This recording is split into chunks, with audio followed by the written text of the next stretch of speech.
how kind people are when they find you attractive.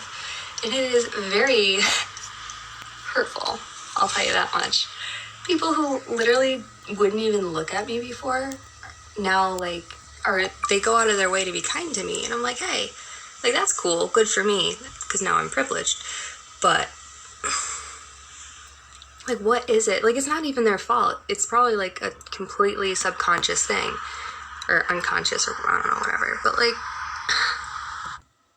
hey, if you've had pretty privilege, like, your whole life, can you stitch this and tell me, like, what your worldview is? Like, do you think that people are really nice? Because I just recently got, like, a degree of pretty privilege, and it has been insane how kind people are when they find you attractive. And it is very hurtful, I'll tell you that much. People who literally wouldn't even look at me before now, like, or they go out of their way to be kind to me. And I'm like, hey, like, that's cool, good for me, because now I'm privileged. But, like, what is it? Like, it's not even their fault. It's probably, like, a completely subconscious thing. Or unconscious, or I don't know, whatever. But, like, rude. Hey, if you've had pretty privilege, like, your whole life, can you stitch this and...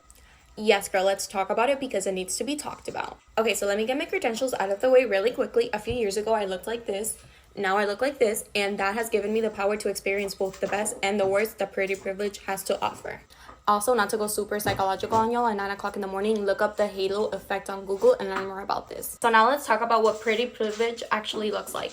It's little subtle things that you wouldn't notice before. So for example, not being charged for that extra drink or dessert at a restaurant, having someone offer to put the air in your tires rather than see you struggle doing it.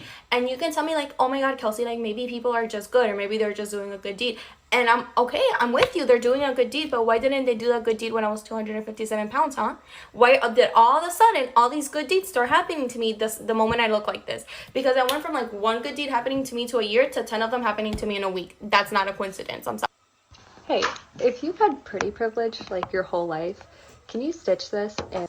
Okay, but yes. So I work in the service industry, right? I'm a bartender. And if you were unaware, the way you look influences it a lot. Whether that's tips or how people treat you, it just does. And when I tell you that my whole life changed when I started getting help for my eating disorder, which resulted in weight gain after the pandemic, I really didn't expect this to make me cry, but people don't even look you in the eye anymore. They're not nice to you, especially men. Like, I would walk up and say, hey, how's it going? You know, how are you? And I used to get, I'm doing really great, honey. How are you? Now it's a little more like, hey, how's it going? What can I get? 2 Coors Lights and a Bud Light. And for people saying that that doesn't actually happen, please raise your hand if you would willingly like to live as a fat person.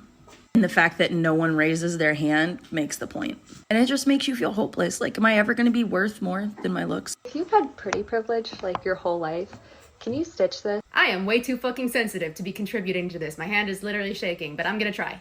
I am also very aware that by fitting into the beauty standard and by being white, that I am a very privileged person. So none of this is to insinuate that my experience has been harder than other people's. Obviously fucking not. This is just some of what my experience has been living in this particular meat sack. All my life, almost every single time that I was acknowledged for something that wasn't my physical appearance, it was prefaced by the word actually. You're actually really smart. You're actually really funny. You're actually really nice. And that made me deeply insecure. That fully conditioned me to think that the things that I find valuable about myself are just invisible to other people. It never occurred to me that people's misunderstandings and preconceived notions about me were on them. I took that on and I was like, that's my fault. I'm not doing a good enough job at proving myself to people and I gotta do better. And funnily enough, the desperate need to feel seen and understood makes you very easily manipulated by the old men that are preying on you. You've had pretty privilege, like, your whole life. Can you stitch this? Yeah, girl, let's talk about it.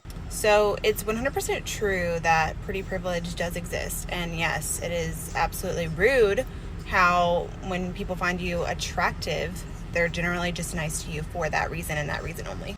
Until you are a woman in a power position who steps into a male-dominated industry. And then you might as well be carrying around a tray with coffee and snacks. Pretty privilege actually becomes nearly the opposite, at least in my experience. So I swear the logic is if you're pretty, you have nice hair, you have your makeup done, you have a nice outfit, you possibly could not be in a power position or have any intelligence whatsoever. So for me personally, I work in construction management on multi-million-dollar jobs, and I can't tell you how fun it is to have my emails ignored and people literally talk to my male coworker and just act like I am there to serve them. So yes, while pretty privilege is a thing, it can be switched in the opposite direction. Hey, if you've had pretty privilege like your whole life, can you stitch this and Someone said it. Before anyone comes to me, I'm not calling myself pretty, but I used to be like a really ugly kid. Like laughing stock of the school, ugly. But asked if I was a boy, ugly. And people used to look at me the way that you look at someone who has food stuck in their teeth. And talk to me like I was disabled. Kind of grew into my features and that whole attitude changed. Anyone who grew up the ugly kid knows exactly what I'm talking about. Weird, but it's true. hey, if you've had pretty privilege like your whole life, can you stitch this and Hello. So I don't know if I'm qualified to talk about this because some of y'all be looking like IG models in real life, but here's my experience. So basically this is how I look like throughout high school. No makeup, my hair's not really done. I haven't really changed much. So first I'm going to talk about my experience with the guys. So basically I've never gotten treated bad by a guy, and I'm not talking about relationships. I'm talking about guys that I'm just meeting or that are my friends. Hearing stories about these unconventionally attractive girls, talking about how guys disrespect them and look over them, it was mind-blowing to hear because I've never had that experience ever. Guys are usually nice to me, and I would say 99% of my guy friends have either found me attractive or wanted to date me. I can usually get guys to do whatever I want if it's reasonable, like if I need them to do this or that or give me money or whatever, like they'll do it. And now recently that I've started wearing makeup and, posting on IG, I've had even more attention from guys that would overlook me in high school. Now they want me. hey, if you've had pretty privilege like your whole life, Okay, part 2 with how girls treat me. So I don't want to say it's the main reason, but it's one of the reasons why I had a lot of guy friends growing up. Because I look the way I look, guys treated me nicely and girls didn't. I've had many instances where girls that were jealous of me and thought that I wanted to take their boyfriends when honestly it was the other way around. Usually it would be the guys that liked me and I didn't like them back. Maybe this is more of a me thing, but I've always felt like I've had to dim my light when I'm around other girls. Because what happens when I don't dim my light is that guys will try to get my attention and they'll completely overlook my friends. So now it's a different situation. I am friends with girls that uplift me, and I can't have guy friends because I just know that it's not a platonic friendship. They always have an agenda.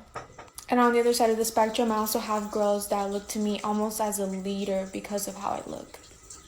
if you've had pretty privilege like your whole life, can you stitch this?